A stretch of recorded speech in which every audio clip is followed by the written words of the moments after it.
taking advantage of what I suspect will initially be a fairly clear track to enable their two drivers in these two cars to get some laps in. You got Nygaard in one car and Jan Clary in the other car. So clear lap, clear circuit, get your times, and then see where that leaves you. But the most likely teams and driver pairings that are going to be on the front row, certainly at this point, will come a little bit later in this 20-minute session. Christopher Nygaard, the Danish driver, on board the number 9 car, sharing with Vanina X. And Christopher's already been out on track today. There has been a GT3 qualifying session, and he's switching his attentions this weekend from both GT1 and GT3. So he's got a little bit of fresh running on the circuit this morning. But of course, he's now in a very different style of car, the GT1 car. At least it is the same make. He is in a Ford at both. But again, here we've got the Mark VDS car coming out. Bas Linders heading onto the circuit as well. So interestingly, all of the Fords, by the looks of things, deciding to go for some early laps. You know, I would hope that the Ford as a make or manufacturer that's going to be suited to the Navarra circuit. It's got the perfect racing layout. It is a mid-engine, rear-engine prototype GT car, unlike the Lamborghini where the engine is actually behind the gearbox. It's a funny configuration in the Lamborghini. Might give them some advantage in traction out of these lower speed corners. But Ford GT ought to be strong here.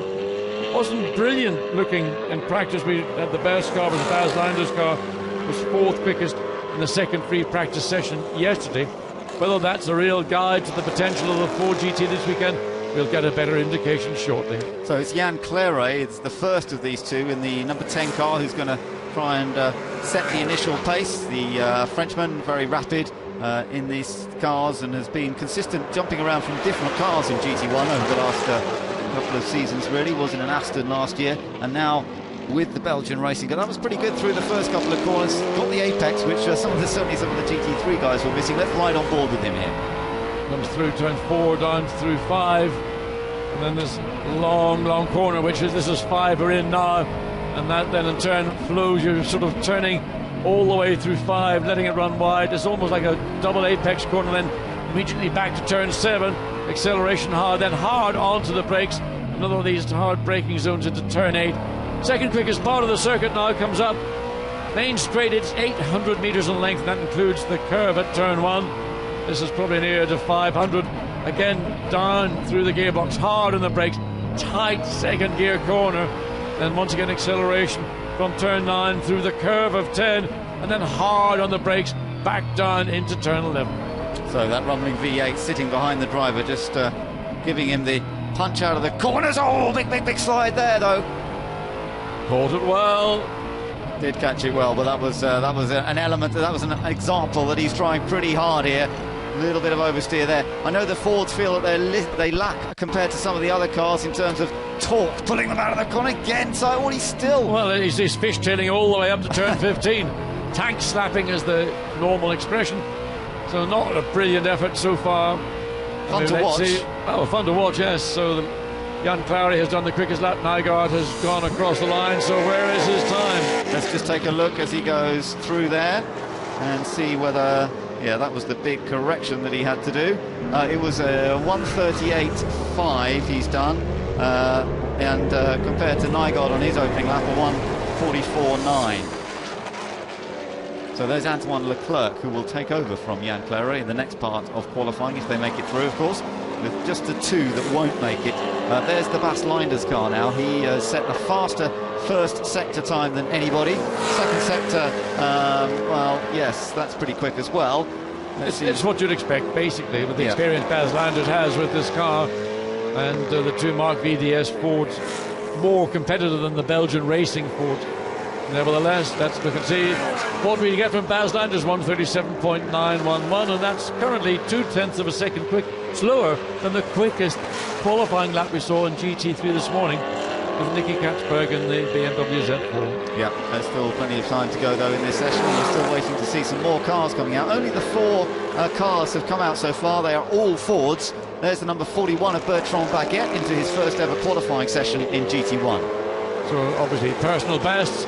He's got to try and match or beat Bas Linders 1:37.9, and on his opening lap he doesn't get within 10 seconds of it, a 51.3. Of course, just simply a starting lap as Martin has a little look and see how his young co-driver is getting on with this Ford. Yes, that's right. Max Martin's also been out today. He's out in an Aston Martin in GT3 and put in a pretty impressive lap himself. Let's watch Bertrand Baguette, though, our first real opportunity to watch him attacking the track in a qualifying format. How's he looking, John? I think he's looking, now he's up to speed.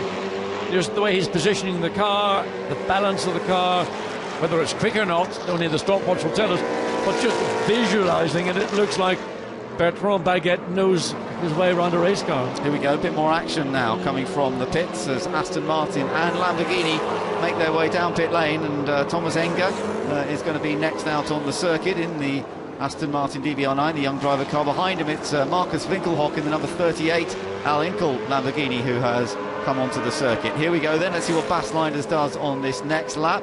Nygaard's just gone quickest, by the way. Is that about to be eclipsed? Yes, Bas Linders now takes it back. 137.5 we're down to. That's a good lap from Nygaard. Oh, and there's a recovering Nygaard there. Nygaard. Well, I just say he did a good job, but he spoiled it by that little incident around the back of the circuit through turn 7, so gathers it all back up and proceeds. There we are, just coming in fact out of 6 into 7. It's one of those tricky, frustrating corners because you're still really running the car on a very, very long axis out of turn 6, and that's what to see what the Nissan's going to do. I think he's just come out of the pits. Out of the pit, yeah. Is that Westbrook or is Bernoldi there? Yeah, that's Bernoldi just come out, I think. There's a Union Jack on the top. Right. So they're all on an outlap, these guys. This is Mike Hazeman's in the Corvette.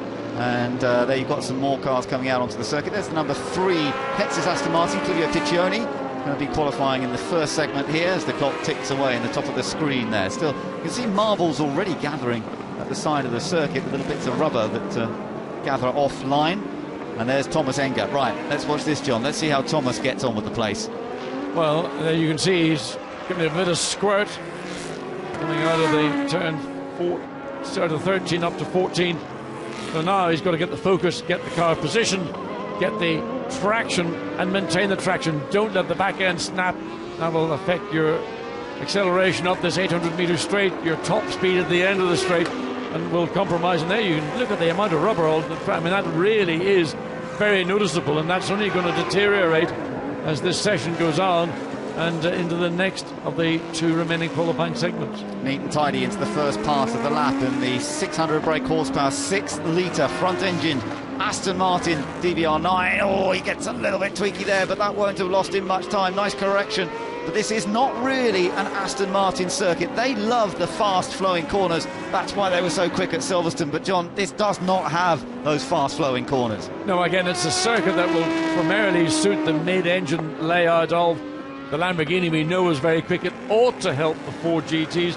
It will hopefully offset some of the issues where we know on the very high speed to the power circuits that we visit sometimes at Ford, as Thomas Enger just illustrates that he hasn't lost his enthusiasm for being a racing driver. But around the circuit, watching first sector, obviously personal best. He'll get personal bests all the way around. But of course, it will be his next flying lap that will see any further improvement. Is it possible or not? Up now to turn 15. And what has Thomas Enger done to put this Aston Martin into contention in this session with just over 10 minutes remaining? Yeah, Bas Linders currently fastest in the Ford, Christopher Nygaard second, Jan Claret third, Baguette fourth, and they're the only ones really to have set representative times. This will be our next representative time. Is he going to mix it with those Fords? Let's wait and see as he's about to cross the line here. Thomas Enger, across the line he goes, and straight into third place. So he's amongst the Fords, but he's not beaten the top ones. 137.8. He's about 3/10 off the fastest set by Bas Linders. But out on circuit, there's Enrique Bernoldi in the number 20 car, and he is really motoring. His first sector was pretty fast. He is going to definitely be up there amongst the Fords, but is it going to be enough to take provisional pole? Let's ride with him through the last corner here. Looking neat, looking tidy. And the key is he got traction. Yeah. As the tyre, not just so much in qualifying, but in the race. And let's look and see whether well, that's not too bad. Yeah, but the difficulty, and we listened to it yesterday, as change up top. As Winkelhock and Bas Enger's gone quicker than the Lamborghini. Yeah. The problem that the Nissan have and the front engine cars probably will suffer from is going to be traction. And even yesterday in those free practice sessions, I could hear the Nissan spinning up the rear wheels. They've got so much torque along with the horsepower, and getting the car to sit, squirm, squat on the back and control that is going to be a major problem. Qualifying isn't the issue so much, it'll be in the race.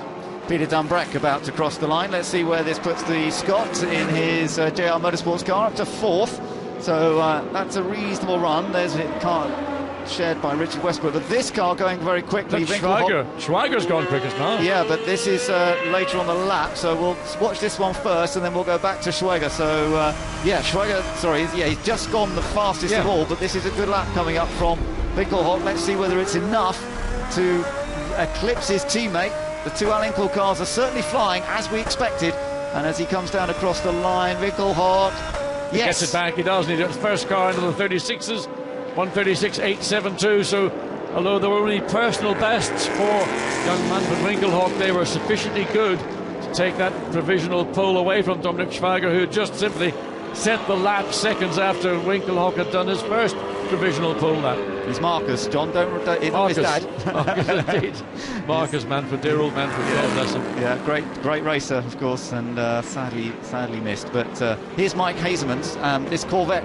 This is one of the cars, John, that seems competitive at all the different types of track we go to. Well, it is front engine, but it's not really, because the engine is so far back in the chassis in the Corvette. Second, look at that. It effectively becomes a mid-engine car. The driver's behind the engine as opposed to being ahead of it, but it's still a very well-balanced race car. Nico Verdonk will be taking that car over, and he was very good on the karts yesterday. There was a little karting competition. 15 of the drivers, GT1 drivers, were out there, and Nico was actually the winner of that. He was very impressive on a kart. We'll see what he's like in the Corvette. Winkelhock fastest at the moment. Hazeman, Dunbrek's just gone second. Dunbrek, a good run there from him. He's gone second to the Lamborghini. Schweiger's gone quickest again. Yeah, Schweiger's just gone fastest. So now it's Lamborghini's 1-2, Dunbrek's Nissan 3, Hazeman's Corvette 4, and 5th, the first of the Aston Martins. And then the Ford of Bas Linders, which went out early, of course, to set a lap. That's been pushed down to 6th now. Well, 7 minutes remaining, I would expect to see Bas Linders and Bertrand Baguette, or certainly somebody in those Ford BDS, the Mark BDS Ford, the most likely of the Fords here to challenge for the front row of the grid to get back out again. It's a question of what do they want to do? Do they want to challenge? As long as they're inside, what is it, the top 15, top 14? Yeah, it's just 2 that are going to go out, top 14, yeah. So we're only going to lose 2 in this session. Currently it's Campbell Walter, David Brabham in 15th, and the Lucas Luhr Krum car, which is yet to set a time on the Lucas Luhr Krum car. It will get through this segment of qualifying without any problem, unless, of course, there is a technical problem. Yep, well, we'll wait and see on that one. This is Clivia Piccioni in the Hexis Aston Martin, a car that has had success already this year. They don't always perform at their best in qualifying. He's back in the pits on this lap. As I say, currently 8th fastest. His teammate, Hohen Ardel, is 9th. As I say, they're not always the fastest qualifiers, but come the races, of course, they've got great race pace, good pit stops, and they usually feature towards the end. Just watching the Aston come in, the pit lane entry itself is great up until the point where you've got to turn inside turn 15, which is already a very tight corner. It'll be interesting to see when drivers come into the pit lane if anybody gets it wrong or that very tight turn in their efforts or desires to save time. Interestingly, though, they have set the speed limit at the pit lane right on the entry. I think last year they might have had the speed limit later, but because they were worried about potential rain this weekend, they felt it would be a bit risky if they rain freedom. Well, Sunday they reckon it might rain Sunday. I'll tell you what, the sky is on. Well, there's actually the merest hint of with sort of very late or fine cloud, but it is just gorgeous. Yeah. I mean, 28 Celsius ambient temperature, 44. It's gone up effectively 3 degrees in the space of 15 minutes. On board the 21 car of Jamie Campbell-Walter, the Nissan, and he's got a great first sector, fastest first sector of anybody. It's good middle sector as well, so this could be potentially a very rapid lap coming up from the Englishman. Jamie Campbell-Walter through the kink up towards the last corner, a little bit of a climb. Watch the curb and the bumps here.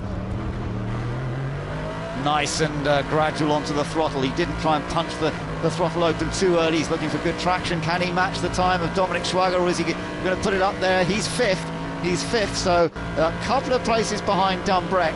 but within a couple of tenths. And Claret has just put in a good lap as well. Jan Claret up to 5th now in the Ford. Just looking there, what was Schwager doing? Not quite sure. But back here with the number 41 Ford, this is Bertrand Baguette. As you said, Johnny's out for another run, currently down in 12th place. Yes, unexpectedly down the timing and scoring. I would have thought that this car would have been slightly further up. Bertrand Baguette in the team for the first time. But literally in times as the session drops to its 0 minutes to go, the track will pick up time. Just a question of when you're going to be out on the track when it's at its best. And it will be at its best at the end of this session. Let's ride with Bertrand Baguette. So he's new to GT1, but he looks pretty relaxed. There's no sort of fighting with the gear lever as he heads down into the kink. Flat through there, now on the brakes. All the way down to first gear. Bit of oversteer there, corrects it nicely. Lovely noise from that V8 engine as well.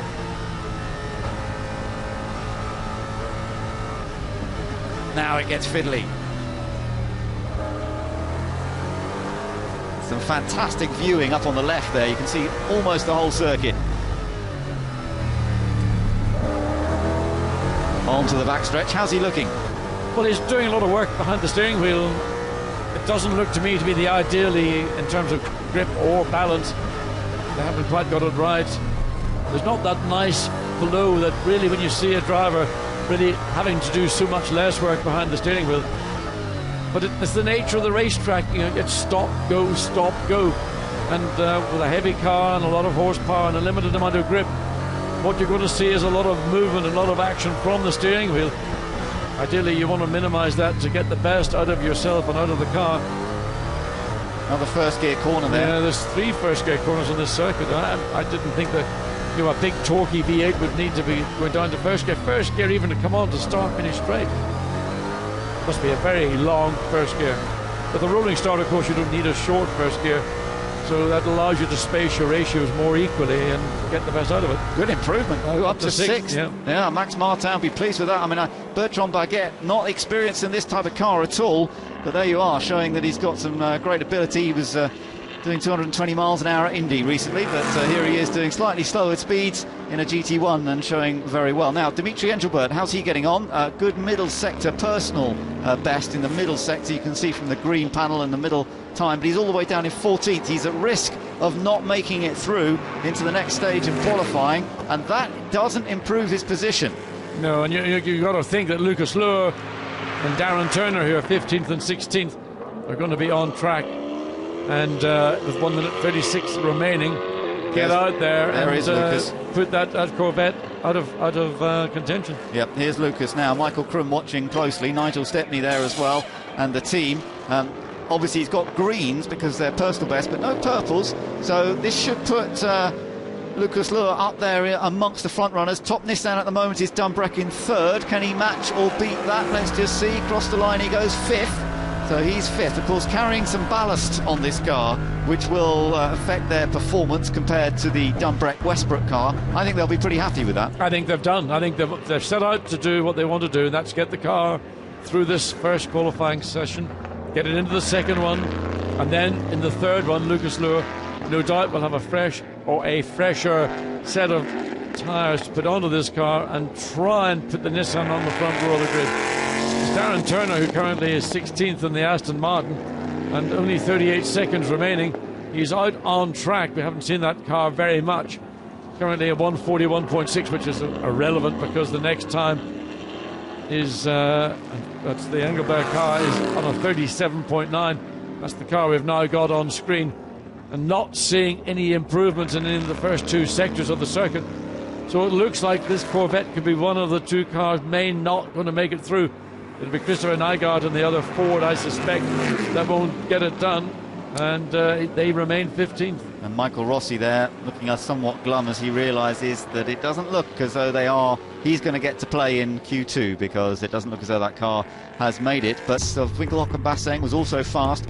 Then the first of the Nissans, Peter Dumbreck, showing great form with his teammate Richard Westbrook now due to take over. And the Corvette will be driven for the first time in this next session in a qualifying by Nico Verdonk. Then next up is another of the Nissans. It's the Lucas Law Michael Krum car with ballast. An impressive run from Lucas there. Winner of the Nürburgring 24-hour race last weekend he was. Claret and Leclerc. That's a good effort in there. Ford, 6th fastest, but Leclerc is not as quick as Claret. We'll see if he makes it through the next stage. Max Martin will be well pleased with what Bertrand Baguette did in his Ford. And then the next Nissan is the Jamie Campbell-Walter car. David Brabham due to take that over. So one of the young driver Aston Martins is definitely through, and Alex Muller will take that on. Behind them, the Ford, the Mark VDS car, Bas Linders, Mark Kennericci due to come out in the next stage of qualifying. Just outside the top 10, the Bernoldi Nissan, and Nicky Katzberg is going to get his first opportunity to qualify a Nissan GTR. Behind him, Livio Piccioni and Steph Dusseldorp, they were 12th quickest. Remember, only 8 cars will get through to the final stage of qualifying, so these guys will have to up their games a bit. Piccini will take over the Hexis car. Vanina X is going to be in the Ford, of course. The other Corvette, I'm afraid, hasn't made it through. Engelbert not able to hand the car to Rossi. And as we've just heard, the Turner Mucker car is sitting there in pit lane, but they're looking forward to the race with more fresh tyres than anybody else. You know that the giveaway in that whole little bit of pantomime we've just seen was that, and Haley very rightly pointed it out to Stefan Mucker. Stefan, you're not in your overalls. And if they wanted to do what we think that they've chosen to do, they should have made him get into his overalls and look like he was ready to get into the car. But by just standing, reminds me of sort of Kimi Raikkonen when he got out of his car at a Grand Prix, and the first thing he did was have an ice cream in his hand. More cars coming out straight away. It's a shorter session anyway, 15 minutes rather than the 20 minutes of earlier on. And interestingly, Westbrook, one of the first cars out onto the circuit. Vanina X looks like she's one of the early ones, but they've forgotten to switch the transponder on that car. Nicky Katzberg coming out, so first time that we've seen Nicky Katzberg in qualifying in a Nissan. Interesting driver changing going on there in that Bernoldi car. Of course, he started the season with Ricardo Zonta. Zonta then had other commitments in Brazil. Warren Hughes was brought in, did a great job at the Sachsenring, was the top, their Nissan was the top Nissan at the Sachsenring. Then they did Silverstone, and things perhaps didn't go quite according to plan. And then they ran a test in Spain earlier this week. We thought that Guy Smith might be in the car, but as it's turned out, it's actually Nicky Katzberg who is going to be in that car. Well, is in that car and is on the circuit now. Bit of adjustment on tyre pressures just before the car's going out, of course, to try and make adjustment for the climbing track temperatures up to 44 degrees now. Yeah, I mean, we're getting to the part of the day. It's what, quarter to midday, and the sun is pretty much vertically above us. Track temperature, as we've seen, has risen quite quickly, and it will continue to do so. And tyre pressures are as critical as tyre temperatures. So everybody will be resetting those pressures, probably taking a few minor, small numbers out of the tyre just to make sure that when it goes onto the lap, that the tyre temperature and pressure are optimized. And that's a little bit of a black tyre itself. It's a black art to get it absolutely right. So Richard Westbrook is building up to some speed. He's onto his first flying lap here already, down through turns 2 and 3. And we'll keep an eye on those sector times as well as he comes around. Looking pretty smooth and controlled at the moment. They really could do with a decent result this weekend, Westbrook and Dumbreck. They've been fast all season long, but they have been out of luck, made a couple of little errors, and we'll see what they can do. So the time that the Westbrook and Dumbreck car did a little earlier was a 1:37.1. So Richard Westbrook will be keen to improve upon that and certainly be down into the 36s, which, as we get into the third segment of this qualifying session for the qualifying race, is going to be pretty important. Interestingly, his teammate car, Michael Krum, is up ahead on an outlap, I think. There is the first sector time for Westbrook. Of course, we've gone purple on everything because these are the first times of Q2. We do reset the clock, so it's not as though they compare to the times that were set in Q1. So everything's purple at the moment for Richard Westbrook as he sets the initial pace in this session. Car moving around a little bit. Actually, I think Krummy came in there, didn't he? up ahead of him? No, still on the track. Yeah, somebody else who was coming into the pits. So Westbrook heads up around turn 15, launches it out. Yeah, that's nice and smooth. But what's this lap time going to be like? Is it going to be down into the 1:37s already, or even better? Let's just take a little look at it. It is 37.5, a 4/10 off what Dumbreck did earlier. Yeah, first flying lap. We don't know which set of tyres Richard Westbrook will be running this segment of qualifying on, whether those are the tyres Peter Dumbreck finished. His teams no doubt would want to save the best of their tyres for the final segment of qualifying, where that will ultimately determine the grid position. Alex Muller now out in the number 7 Aston Martin. Thomas Enger, of course, got the car through comfortably in the first section of qualifying. This car currently 7th, but that doesn't really apply. The only cars that have set a representative time so far are Westbrook, Bassen, Katzberg's just gone up to 3rd place in the Nissan, Henrici 4th, and Leclerc currently 5th, clambering over the curb there a bit, Alex Muller. I'm sure everybody in the Nissan team will be keeping a weather eye on Nicky Katzberg, because he is becoming a bit of a star, both in GT3 and now getting a run in the Nissan, having done so well with the Corvette with Mike Hazelmans, and a young man on the move. And when you get young men on the move in motorsport, everybody who's an incumbent starts to get a little bit uncomfortable about their position. Yeah, let's see what this time is like for Alex Muller as he comes across the line in the Aston Martin. It's 7th fastest for that car, 1:38.3, which is about 8/10 off the pace at the moment, which is still Westbrook, who heads back into pit lane. So Westbrook's fastest. Dusseldorf has just come up to 2nd quickest. So Steph Dusseldorf in the Hex's Aston Martin, that's a good run from him. And then we've got 3rd. Krum's just gone quickest. Yeah, it's just every segment was purple, except the last one. So 37.319. Oh, that will please Michael Krum and Lucas Luhr as we look back at the Lamborghini. Basseng is 3rd, and I don't think we've seen a time yet from Pastorelli in the other Lamborghini, so that's still to come. So Steph Dusseldorf was put in a good run. He's now been pushed down to 4th, though, because of Michael Krum's improvement. And here's Nico Verdonk, first time we're really seeing him out in the Corvette, and let's see what he can do here. He certainly clambers across the curbs coming out of turn 12, and then all the way up to, in fact, I was out of turn, it's out of 50, jumping slightly further forward out of turn 15. Dusseldorf's got a good mid-sector time here. Yes. Let's see what he does. He goes up to 2nd. That's a really good effort in the Aston Martin, which we weren't necessarily expecting to be so rapid. And Hexes, as I say, sometimes struggle in qualifying. Well, it sounded like he was having to breathe the engine fraction going into that turn 1 at the end of the straight. We've got another change. Max Martin in the Ford has just gone fastest on a 1:37.1. There's Mike Hazelmans. We'll be happy with what Nico Verdonk's done. Presumably he's 6th quickest at the moment. Yeah, the front 3 positions changing absolutely by the lap once again. Let's go back to the Belgian racing. And then the Mark BDS Fords. Yeah, now it's not this one that's currently quickest, it's the other one, number 41. Yeah, this is Henrici. So whether he can try and match the pace that's been set by his teammate Max Martin. Of course, Martin was out earlier, wasn't he, today in the GT3 qualifying? Well, Henrici hasn't got any purples, but Pastorelli's the one showing purples currently in the Lamborghini. So that car, it's down in 11th place, but that's irrelevant because his first lap didn't really mean an awful lot. So keep an eye on that car 37 as we go back to the Ford. 40 with Mark Henrici. Yeah, he runs wide on the exit of 15. Yeah, we haven't seen many people anybody do that. Out that far, and he pulls back into the middle of the track.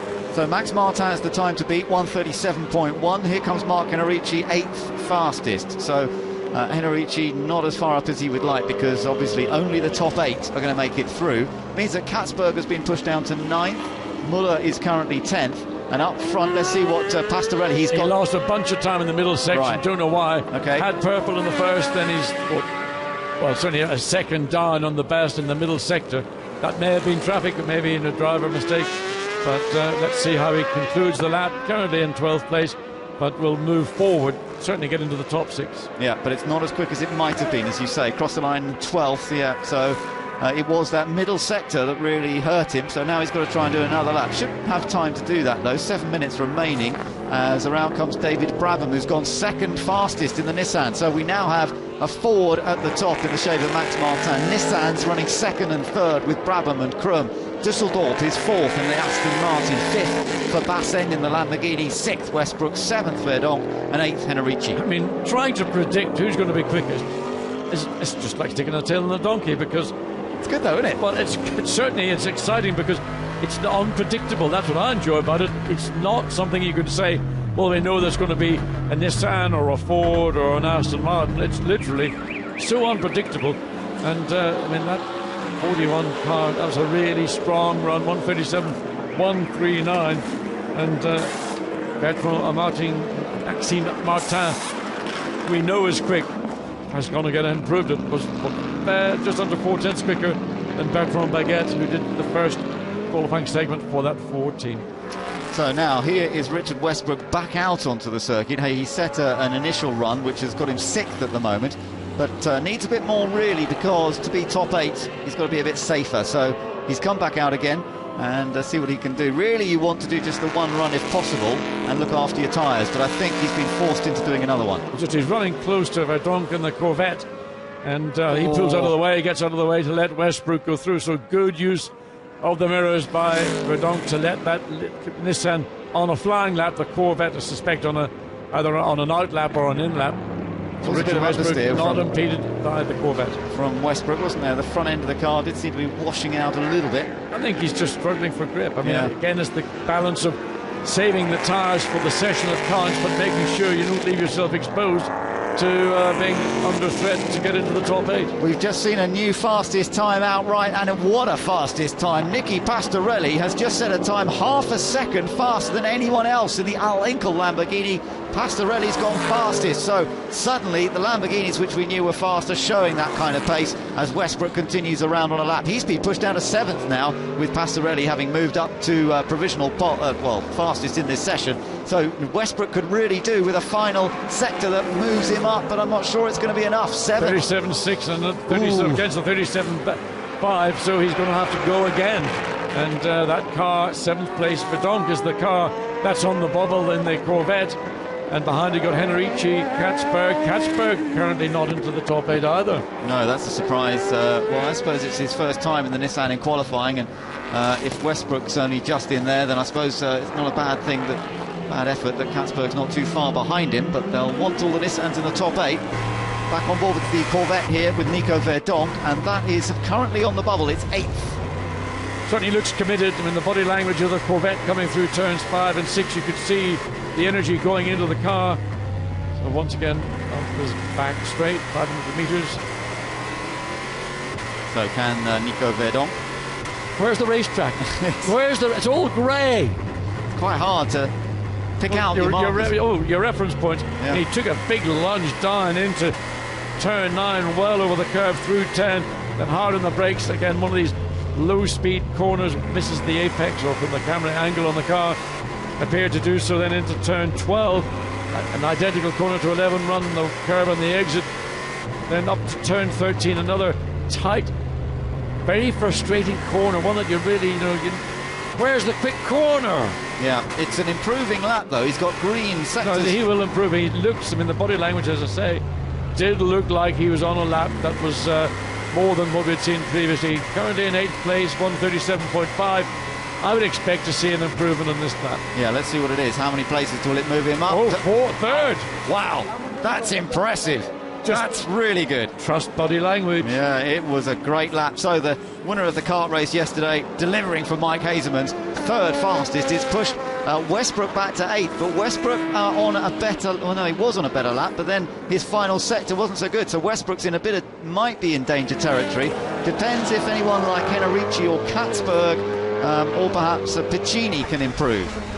Now, this is on board with Mark Bassang, and he's now in 7th place, 137.5 against the fastest so far, 36.6 for the sister car, Pastorelli and Schweiger. So this car potentially could make it a Lamborghini lockout or provisional lockout in the 2nd qualifying segment alongside the sister car of Pastorelli. Yeah, but he's trying pretty hard. Can he keep the smoothness he requires? Oh, there again. 2nd gear, interestingly. Yeah, I was going to point out, the Ford using first, the Lamborghini with a V12 engine, which I wouldn't have thought would have had the same amount of grunt torque that the Ford has, but it probably has it in a more smooth manner. Fastest middle sector of anybody. Is this enough to beat his teammate? Mark Baxane comes across the line and he's second. So it's a Lamborghini 1-2. Marcus Winkelhock, little nod, that'll do.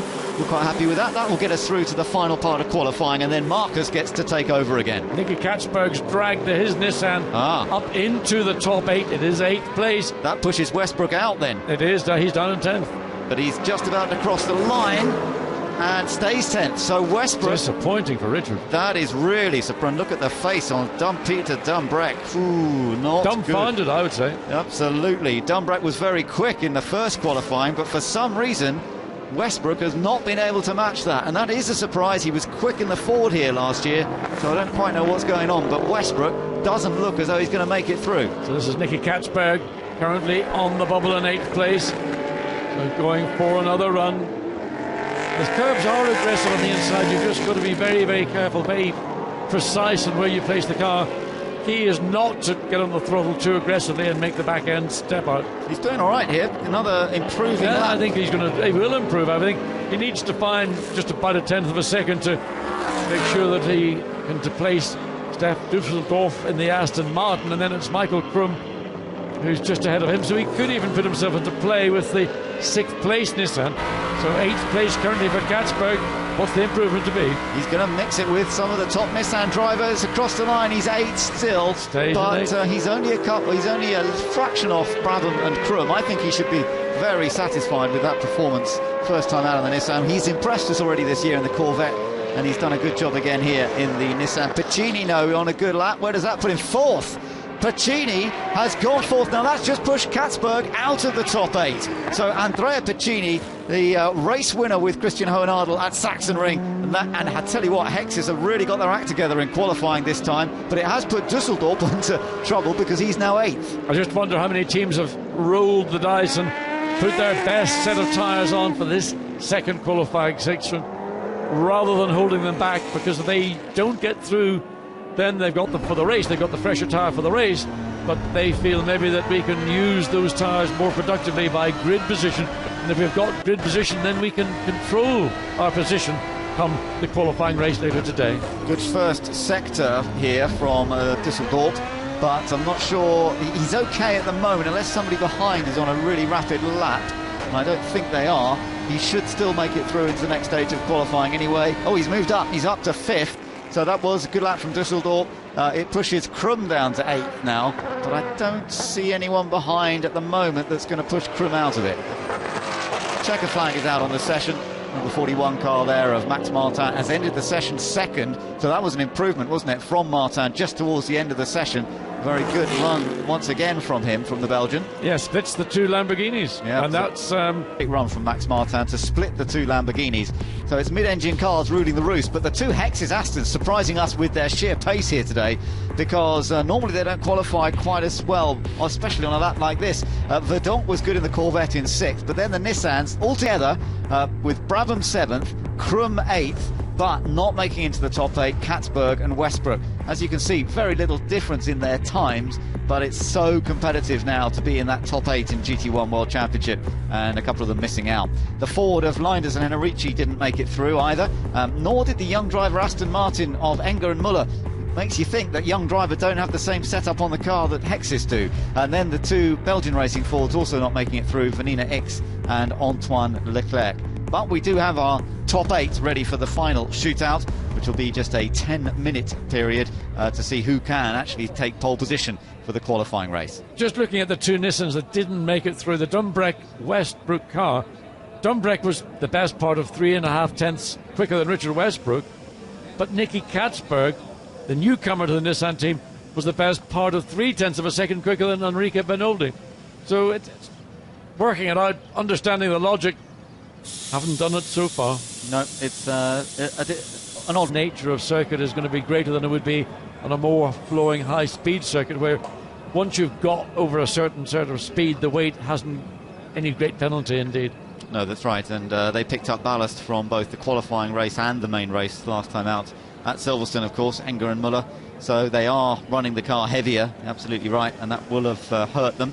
But even so, good effort from Hexis to get both cars in the top 8. Let's see whether they can keep them there. Now, Hazelman's took pole last time at Silverstone. I'm not sure the Corvette's quite got that pace here. What do you reckon, John? Well, first of all, what I want to see is somebody in this qualifying segment go quicker than the standing lap record, which was set by Peter Cox at a 1:36.238 in one of the 2 races last year, whether it was the qualifying or the championship race, I'm not sure. But that, to me, is the benchmark. We have not seen anybody get close to that. The best has been in 1:36.6 in this, or the second segment. So that's the best part of 3.5 tenths of a second away. What happens when you put a new set of rubber on, clearly, is that you're going to go very quick indeed. And again, people will look to use the best of what they've got.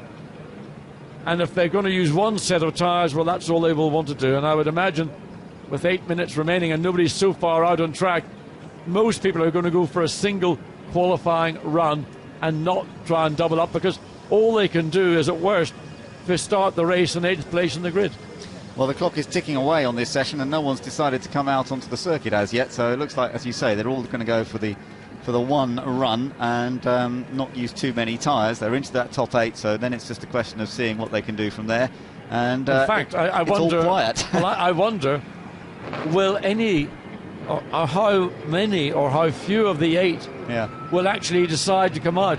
Because the policy of having tyres saved is going to be maybe what you want to do for Sunday or this afternoon. Let's go down to David Brabham in pit lane. David, everybody seems to have adopted a similar strategy. Is it a case of chasing the chicken, or? Well, it's really close out there, it really is. I mean, I just had one flying lap, managed to put a good lap together. Sumo Power Car was pretty good. And then we waited because we thought we were safe. We were P2 at the time, and we only made it by a 10th in the top 8. So we made it, we were lucky, and we've given Jamie two bites of the cherry with 2 sets of new tyres. So I don't think a lot of others have, so I think that will help us, because we have a 5 grid spot penalty for the first race. Thank you. Right, so they want to make the most they can before picking up that penalty. So a slightly different approach, of course, to the Aston Martin of Turner and Booker. Absolutely, and there's a case of teams working because on the basis of their penalty drop. They want to do the very best that they can to ensure that they're not going to be pushed too far down the grid. So if they qualified, let's say, in this final segment on pole, they would therefore automatically start in 6th place for the qualifying race, which is acceptable. And there's another penalty, isn't there, for this Lamborghini, John? They've had a 3rd engine, I think, so they've got a grid drop as well, haven't they? Which was in the FIA announcements this morning. So whatever we see in terms of actual qualifying times here through this next session actually will be affected by those various different grid drops, won't it? So we'll wait and see exactly on that, but let's focus on what times are being set at the moment. Jamie Campbell-Walter out on circuit, as is Hazelmans, Lucas Luhr, Dominic Schwager and Markus Winkelhock, all coming out onto the circuit with 5 3/4 minutes to go. This is going to be the battle for pole position then, and it's going to be Jamie Campbell-Walter, as we hear, with 2 sets of tyres, who's going to go for it big time now and see what kind of lap time. Can he get down into those low 1:36s? Well, he's starting his lap. Let's watch him. Well, certainly giving it full bananas coming up through turn 1 into turn 2. Everything neat, tidy, precisely what you need on this style of racetrack: precision and not over exuberance, not too much of the right foot, not enjoying the torque and the power of the Nissan V8. And we know that could light up those rear wheels probably in anything up to 4th gear. Yeah, that's right. 25.5 at the first sector point. And now he's just mounted onto the curb a little bit, onto the back stretch, the back straight here. Tries to get the car out without scrabbling around too much for grip. And he gets it out cleanly. So now he's just got that long run down to turn number 9. Get the braking done tidily. On board with him as he does so. Just Looking watching good. the timing and scoring. Interestingly, Markus Winkelhock had the quickest time in the 2nd sector on an out lap, when you shouldn't really be loading the tyre quite so heavily.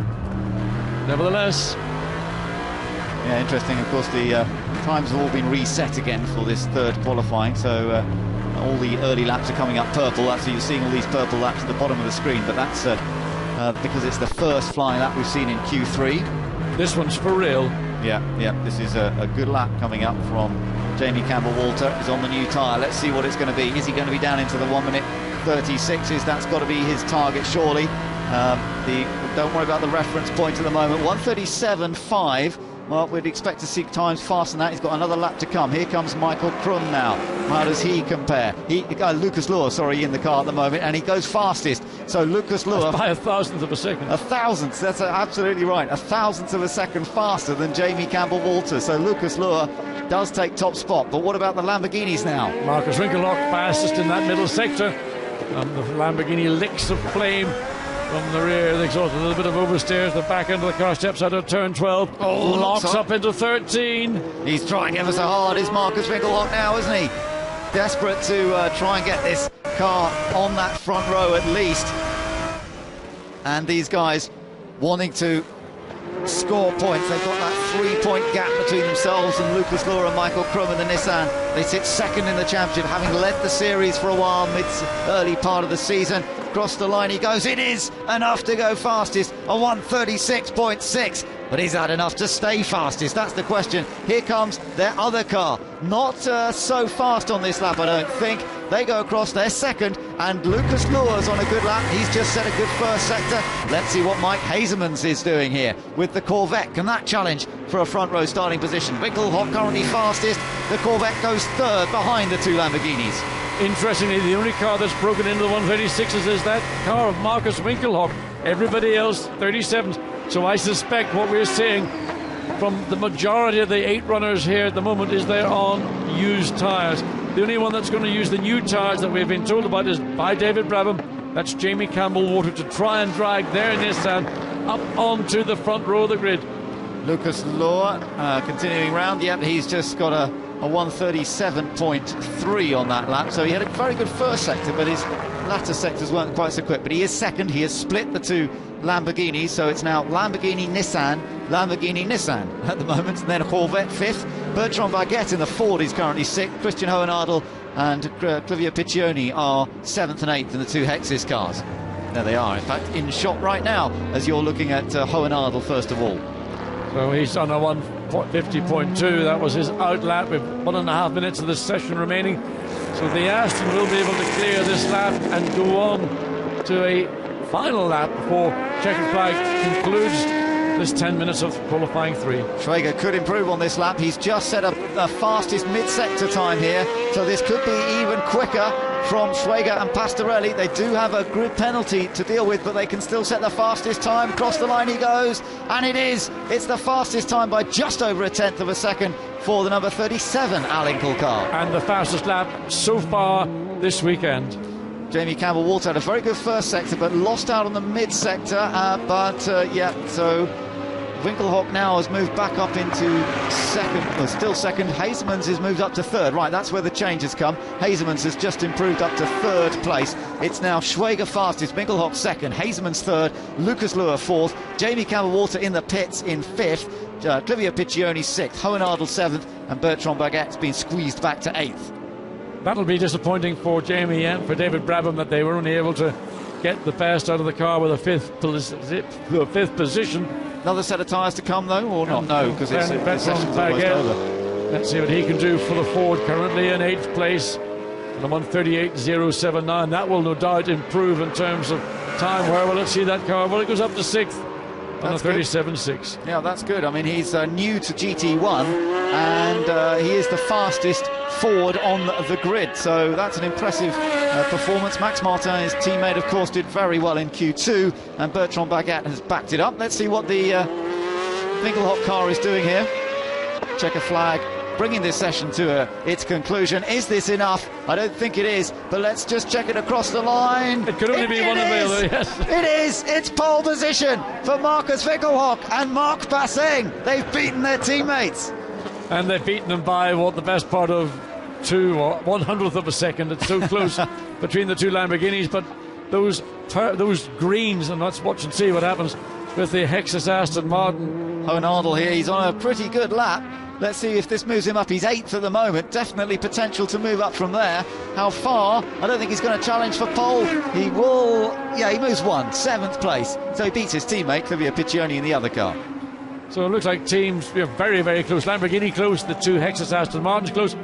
Back to the Ford GT, Bertrand Baguette. Yeah, I think he's probably backed it off now. Yep. Yeah, so the flag has been out. I don't know whether they took the flag. He's in the pits. He's gone into the pits. So into pit lane. But Bertrand Baguette marking his debut, ended up 7th fastest. Actually, Piccioni just improved on that last lap. So having said that Hohenadel had beaten Piccioni, now it's Piccioni who ended up 6th fastest, Baguette 7th and Hohenadel 8th. So it all changed a little bit on the last few laps there. But let's just confirm that it is Lamborghinis 1 and 2 on the grid. And, well, it's the 4th time this year in 6 events that a Lamborghini will start on pole position for the qualifying race, and you have to say that is an impressive performance. It's usually the number 37 car of Pastorelli and Schwager, but this time it is the Lamborghini of Bassing and Winkelhock. They don't carry ballast here. They didn't have such a great Silverstone, and they've made full use of it. But look at the margin. 4 thousandths of a second separate the two alinkle.com Lamborghinis. Absolutely minuscule amount, but well done to Markus Winkelhock, who has earned his first ever pole in GT1 World Championship. Their teammates then, Nicky Pastorelli and Dominic Schwager, just beaten by that fraction, but they are on the front row together, and that will make team boss Mark Bassing very happy.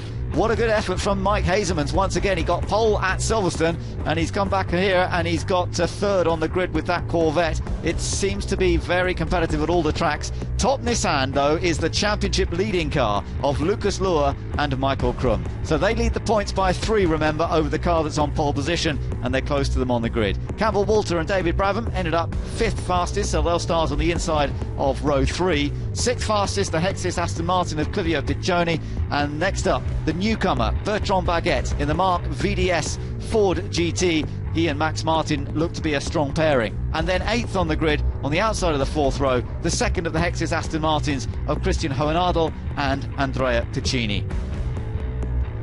So a very, very good qualifying session. I say the front row for the Lamborghini 37. Of course, actually, they do have a penalty, a grid penalty for the other car. So this car will start from pole, but in fact, they won't have the benefit of having the other car starting alongside them due to an engine, too many engine changes this year. That has imposed a grid penalty, and there are